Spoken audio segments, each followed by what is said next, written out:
இயேசுவுக்கே புகழ், இயேசுவுக்கே புகழ், இயேசுவுக்கே நன்றி, இயேசுவுக்கே நன்றி.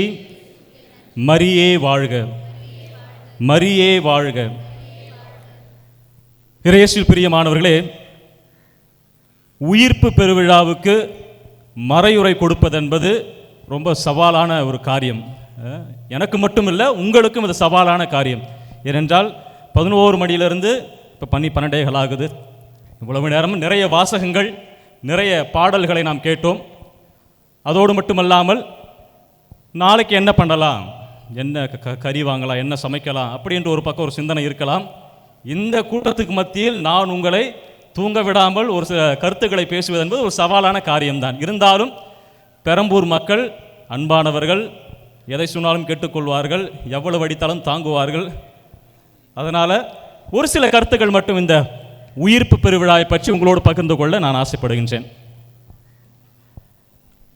பொதுவாக நாம் கல்லறைகளுக்கு சென்றிருப்போம். நிறைய பேர் நம்ம வாழ்க்கையில் நம்முடைய இந்த நாள் வரை நிறைய கல்லறைகளுக்கு சென்றிருப்போம்.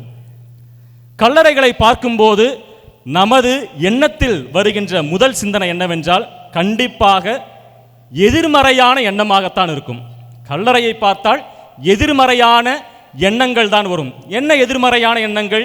கல்லறையை பார்த்தால் பயம், கல்லறையை பார்த்தால் ஒரு நடுக்கம், கல்லறையை பார்த்தால் ஒரு சோகம், கல்லறையை பார்த்தால் ஒரு சிலருக்கு அழுகை, கல்லறையை பார்த்தால் ஒரு சிலருக்கு இருட்டான இடம். இப்படியாகத்தான் கல்லறை நம்முடைய மனதில் இருக்கிறது. அதுதான் நம்முடைய அனுபவமாக இருக்கின்றது.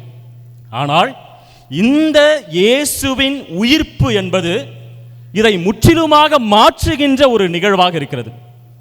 இயேசுவின் உயிர்ப்பு முற்றிலுமாக மாற்றுகின்றது. என்ன மாற்றுகின்றது?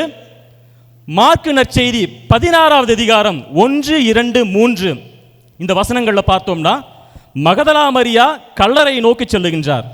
எப்படி நமக்கு எதிர்மறையான எண்ணங்கள் இருந்ததோ அதே போல மகதலா மரியாவுக்கும் எதிர்மறையான எண்ணங்கள் தான் இருந்தது. மகதலா மரியா அந்த கல்லறைக்கு செல்லும் போது அவளுக்குள் இருந்த கவலை என்னவென்றால், யார் நமக்கு அந்த கல்லை அகற்றுவது, அப்படிப்பட்ட ஒரு கவலை. அடுத்ததாக கல்லறை திறந்து இருப்பதை பார்த்த பிறகு அச்சமுற்றவராக இருக்கின்றார். திடீரென்று பயம், இதுவரை பார்த்திருக்காத ஒரு நிகழ்வு. அடுத்ததாக மகதலா மரியா உயிர்த்த ஆண்டவரை பார்த்த பிறகு குழம்பி போய் அங்கு என்ன எழுதியிருக்கிறது, தோட்டக்காரராக இருப்பாரோ அப்படி என்று சொல்லி மகதலா மரியா இயேசுவிடம் பேசுகின்றார்.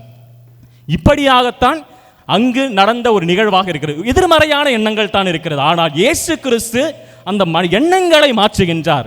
அழுகை, சோகம், கண்ணீர் எல்லாவற்றையும் சந்தோஷமாக மாற்றுகின்றார். அஞ்சாதீர்கள், நான் உயிர்த்தெழுந்து விட்டேன் என்று சொன்ன பிறகு அந்த சீடர்கள் மகிழ்ச்சியாக அங்கிருந்து ஓடுவதை நாம் வாசி கேட்கின்றோம். அதே போல கல்லறை இருட்டுக்கு அடையாளமாக இந்த இடத்தில் வாரத்தின் முதல் நாளில் அங்கே ஒரு பெரும் வெளிச்சம் வந்தது என்று 4 நற்செய்தியாளர்களும் அங்கு பதிவு செய்கின்றார்கள்.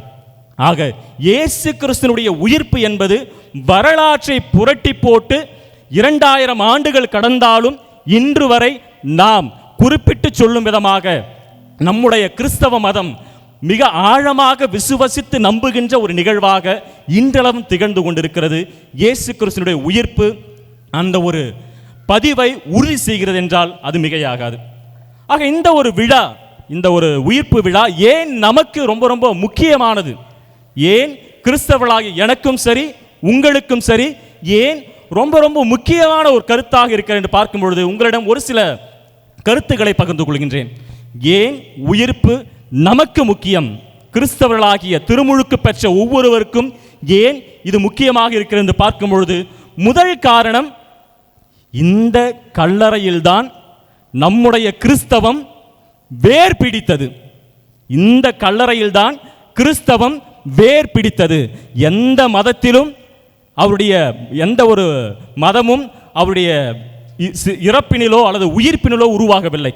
எல்லா மதத்திலுமே அந்த குருமார்கள் சொல்லிக் கொடுத்த கருத்திலிருந்து தான் மதம் உருவானதை ஒழிய எந்த ஒரு மதமும் இறப்பிலிருந்தும் உயிர்ப்பிலிருந்தும் உருவாகவில்லை என்றால் அது மிகையாகாது. ஏன் சொல்லுகிறேன் என்றால், இயேசுவின் இந்த கல்லறை அனுபவம், சீடருடைய இந்த கல்லறை அனுபவம், இந்த கல்லறை உயிர்ப்பின் வழியாகத்தான் நம்முடைய கிறிஸ்தவத்திற்கு ஒரு ஆணி வேர், ஒரு வேர் எடுக்கின்ற ஒரு நிகழ்வாக இருக்கிறது. சீடர்களை பற்றி நாம் நிறைய கேட்டிருப்போம். அவருடைய குணநலன்களை நாம் பற்றி பார்த்திருப்போம். இயேசுவோடு சீடர்கள் 3 ஆண்டுகள் உடனிருந்தார்கள். என்னதான் சீடர்கள் 3 ஆண்டுகள் இயேசுவோடு இருந்தாலும் அவர்கள் பலவீனமானவர்களாகவும் இயேசுவை புரிந்து கொள்ள முடியாதவர்களாகவும், இயேசு என்ன செய்கிறார், என்ன சொல்லுகின்றார், ஊமை வாயிலாக பேசுகின்றார், புதுமைகள் செய்கின்றார், இப்படி பல்வேறு சேவை செய்தாலும் இயேசுவை அவர்கள் சரிவர புரிந்து கொள்ளவில்லை. அதுதான் நிதர்சனமான உண்மை. ஆனால் உயிர்ப்பு நிகழ்வுக்கு பிறகு அவர்கள் அந்த ஒரு கருப்பொருளை வைத்து தங்களுடைய திருச்சபையை கட்டமைக்கிறார்கள். அந்த உயிர்ப்பு நிகழ்வை வைத்து சீடர்கள் தங்களுடைய திருச்சபை தொடக்க கால கிறிஸ்தவத்தை கட்டமைக்கின்றார்கள். ஒரு சில எடுத்துக்காட்டுகளை சொல்லுகின்றேன். பேதுரு தன்னுடைய மக்களுக்கு போதிக்கின்றார். திருத்தூதர் பணிகள் நூல் 2வது அதிகாரம் வசனம் 32 நாம் இப்படியாக வாசிக்கின்றோம். நீங்கள் யாரை கொலை செய்தீர்களோ அந்த நபரை இறைவன் உயிருடன் எழுப்பியிருக்கின்றார். நாங்கள் அதை பார்த்தோம், நாங்கள் தான் அதற்கு சாட்சி. நான் அதை உறக்கச் சொல்லுவேன் என்று சொல்லி அவர் இயேசு கிறிஸ்து எங்கே சிலுவை இழுத்து கொண்டு சென்றாரோ, எங்கே மக்களால் காரி துப்பப்பட்டாரோ, எங்கே சாட்டையடியால் அடிக்கப்பட்டோ அதே இடத்தில் ரொம்ப தைரியமாக பேதுரு அங்கு இருக்கிற மக்களுக்கு சொல்லுகின்றார். அதே போல திருத்தூதர் பணி 10ஆம் அதிகாரம் 40, 41, 42 வசனங்களில் பேதுரு மீண்டும் கொர்நேலேயு என்ற ஒரு நூற்றுவ தலைவனுக்கு போதிக்கின்றார். என்ன போதிக்கின்றார்? நான் உயிர்த்தெழுந்த ஆண்டவரை பற்றித்தான் உடனே பேசுகின்றேன், அவர் மீது நம்பிக்கை கொள்ள வேண்டும் என்று சொல்லி தனது பரப்புரையை, நற்செய்தியை அறிவிக்கின்றார். அதே போல பவுலடியார் 1வது புத்தகம் கொரிந்தியருக்கு எழுதிய முதல் திருமுகம் அதிகாரம் 15 வசனம் 14 இப்படி வாசிக்கின்றோம். நான் அறிவித்த நற்செய்தி உயிர்ப்பினை பற்றியது, இயேசு கிறிஸ்துவினுடைய உயிர்ப்பை பற்றியது. இயேசு கிறிஸ்து உயிர்க்கவில்லை என்றால் நானும் நீங்களும் கொண்ட விசுவாசம் பொய்யுள்ளதாக போகும். ஆக நான் பரப்புகின்ற நற்செய்தி உயிர்ப்பை அடிப்படையாக கொண்டது என்று சொல்லி பவுலடியார் அழகாக சொல்லுகின்றார். சீடர்கள் நினைத்திருந்தால் கண்டிப்பாக இயேசு கிறிஸ்துவினுடைய வாழ்க்கையை வைத்து திருச்சபையை கட்டமைத்திருக்கலாம். ரொம்ப சுலபமாக சொல்ல போனால் இப்பொழுது நம்முடைய அரசியல் தேர்தல் களத்தில் நிற்கிறோம் இல்லையா? எல்லாம் எப்படி ஓட்டு கேட்பாங்க? நாங்கள் இதை செய்தோம், அதை செய்தோம், இதை செய்வோம், இப்படியெல்லாம் இருக்கும், அப்படி நினைச்சால் எல்லாரும் ஓட்டு கேட்பார்கள். ஆனால் சீடர்கள் சற்று வித்தியாசமாக இயேசு கிறிஸ்துவினுடைய பிறப்பை பற்றி பேசவில்லை, இயேசு கிறிஸ்துவினுடைய புதுமைகளை பற்றி பேசவில்லை, இயேசு கிறிஸ்துவினுடைய போதனையை பற்றி பேசவில்லை, இயேசு கிறிஸ்து பேய் ஓட்டதை பற்றி பேசவில்லை. மாறாக அவர்கள் முதலாக போதித்தது இயேசு கிறிஸ்துவினுடைய உயிர்ப்பைத்தான். அவர்கள் நினைத்திருந்தால் மற்றவர்களை பற்றி போதித்திருந்தால் என்ன ஆயிருக்கும்? அங்கே ஒரு ரசிகர் கூட்டம் உண்டாகியிருக்கும், அங்கே ஒரு கட்சி ஆரம்பித்திருப்பார்கள், அங்கே ஒரு சாதாரண அமைப்பு ஆரம்பித்திருக்கும், இப்படியாக ஒரு சாதாரண ஒரு குழுவாகத்தான் இருந்திருக்கும். ஆனால் அவர்கள் ஆரம்பித்தது இயேசு கிறிஸ்துவின் உயிர்ப்பை ஆணிவேராக வைத்து ஆரம்பித்தார்கள். அதனால்தான் நானும் நீங்களும் இங்கே கிறிஸ்தவர்களாக உட்கார்ந்திருக்கின்றோம். ஆக இயேசு கிறிஸ்து அன்புக்குரியவர்களே, நாம் கற்றுக்கொள்ள வேண்டிய முதல் பாடம் என்னவென்றால், இயேசு கிறிஸ்துவின் உயிர்ப்பு என்பது, அந்த கல்லறை அனுபவம் என்பது ஒரு சாதாரண நிகழ்வு கிடையாது. மாறாக அங்குதான் கிறிஸ்தவத்தின் ஆணிவேர் துவங்குகிறது, அங்குதான் வேர் பிடிக்கிறது என்று சொல்லலாம். இரண்டாவதாக இயேசு கிறிஸ்துவினுடைய உயிர்ப்பு நமக்கு சொல்லுகின்ற பாடம் என்னவென்றால், வாழ்க்கையை மாற்றுகின்ற ஒரு வல்லமை இயேசுனுடைய உயிர்ப்புக்கு உண்டு. வாழ்க்கையை மாற்றுகின்ற வல்லமை இயேசு கிறிஸ்துவின் உயிர்ப்புக்கு உண்டு. நல்ல எடுத்துக்காட்டு யார் என்றால், இயேசு கிறிஸ்துவின் உயிர்ப்பை பார்த்த அந்த 3 நபர்கள். யாரெல்லாம் பார்த்தது? பேதுரு, கூட இருந்த யோவான், அடுத்ததாக மகதலா மரியா, அதை தொடர்ந்து மற்ற சீடர்களை வைத்துக் கொள்வோம். பேதுருவும் இயேசுவும் முதலாக சந்தித்த போது பேதுரு இயேசுவை பார்த்து சொன்ன வார்த்தை என்ன ஞாபகம் இருக்கா? ஆண்டவரே, நான் பாவி, என்னை விட்டு போய்விடும். ஆண்டவரே, நான் பாவி, என்னை விட்டு போய்விடும். இதுதான் பேதுருடைய வாழ்க்கையாக இருந்தது. ஆனால் இயேசு கிறிஸ்துவின் உயிர்ப்புக்கு பிறகு திருத்தூதர்கள் பணி 3ஆம் அதிகாரம் 1-11 வரை நாம் வாசிக்க கேட்கின்றோம். என்னிடம் வெள்ளியோ பொன்னோ இல்லை, ஆனால் இயேசு கிறிஸ்துவின் பெயரால் நான் உனக்கு குணமளிக்கிறேன் என்று சொல்லி அவர் புதுமை செய்கின்றார். சாதாரண ஒரு மீன் பிடிக்கிற நபர் புதுமை செய்கின்ற நபராக மாறுகின்றார். அதே போல யோவானும் அவருடைய சகோதரர்களும் செய்த காரியம் என்ன? இயேசு கிறிஸ்துவே, நீ ஆட்சி உரிமை பெற்று வரும்போது வலப்புறம் ஒருவரும் இடப்புறம் ஒருவரும் நிறுத்தி அருளும் என்று சொல்லும்போது இப்படியாகத்தான் அவர் ஒரு மனநிலையில் இருந்தார். ஆனால் அந்த யோவான் இயேசுடைய உயிர்ப்பை பார்த்த பிறகு எப்படி ஆகின்றார் என்றால், யோவான் என்ற ஒரு நற்செய்தி எழுதுகின்றார். அதோடு மட்டுமல்லாமல் பல்வேறு நற்செய்தி எழுதுகின்றார். கடைசியாக அவர் ஒரு கைதியாக பாத்மோஸ் என்ற ஒரு தீவிலே அவர் உயிர் விடுகின்றார். அவர் என்னதான் பதவிக்கு ஆசைப்பட்டிருந்தாலும், சாதாரண ஒரு நிலையில் இருந்தாலும், உயிர்ப்பு அனுபவத்திற்கு பிறகு அவர் முற்றிலுமாக மாறி இயேசுவுக்காக உயிரை கொடுக்க வேண்டும் என்ற ஒரு நிலைக்கு ஆளாகின்றார். காரணம் இயேசுனுடைய உயிர்ப்பு. அதே போல மகதலா மரியாவிடம் வந்து எத்தனை பேய்களை இயேசு ஓட்டினார்? 7 பேய்களை ஓட்டினார். ஆனால் உயிர்ப்புக்கு பிறகு அவருக்கு திருச்சபை கொடுத்த பட்டம் என்ன? She is the apostle of the apostle. சாதாரண அப்போஸ்தலர் கிடையாது. மற்ற 12 பேருமே சாதாரண ஒரு அப்போஸ்தலர். ஆனால் மகதலா மரியா என்னதான் பாவியாக இருந்தாலும், என்னதான் பேய் ஓட்டப்பட்டாலும், இயேசு கிறிஸ்து முதலில் அந்த பெண்ணுக்குத்தான் தோன்றுகிறார். தோன்றிய பிறகு திருச்சபை அவளை அப்போஸ்தலி ஆஃப் தி அப்போஸ்தல் என்ற ஒரு பட்டத்தை கொடுத்து கௌரவிக்கிறது. அதோடு மட்டும் நின்று விடாமல் மற்ற எல்லா சீடர்களுமே என்னதான் இயேசுவோடு 3 ஆண்டுகள் பயணித்திருந்தாலும் அவர்கள் பலவீனமானவர்களாகவும் பயந்தவர்களாகவும் ஓடி ஒளிந்து கொண்டவர்களாகவும் இருக்கிறார்கள். ஆனால் உயிர்ப்பு அனுபவத்தின் பிறகு அவருடைய வாழ்க்கை மாறுகிறது. எப்படி மாறுகிறது? அவர்கள் புதுமை செய்கிறார்கள். இயேசு கிறிஸ்துவை பற்றி தைரியமாக போதிக்கிறார்கள்.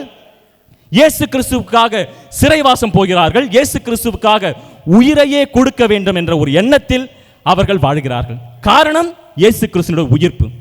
ஆக அன்புக்குரிய நாம் கற்றுக்கொள்ள வேண்டிய 2வது பாடம், இயேசு கிறிஸ்துவினுடைய உயிர்ப்பு ஒருவருடைய வாழ்க்கையை முற்றிலுமாக மாற்றும்.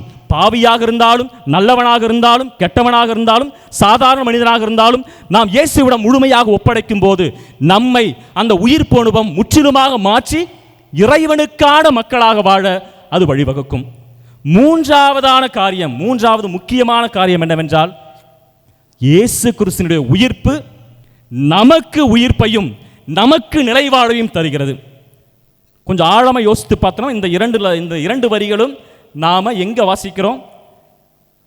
நமக்கு உயிர்ப்பு இருக்கிறது, நமக்கு நிலைவாழ்வு இருக்கிறது. நாம் எங்க இந்த ஜபத்தில் அழகா சொன்னாங்க. விசுவாச பிரமாணத்தில் கடைசி 2 லைன், உடலின் உயிர்ப்பை நம்புகிறேன், நிலைவாழ்வை நம்புகிறேன்.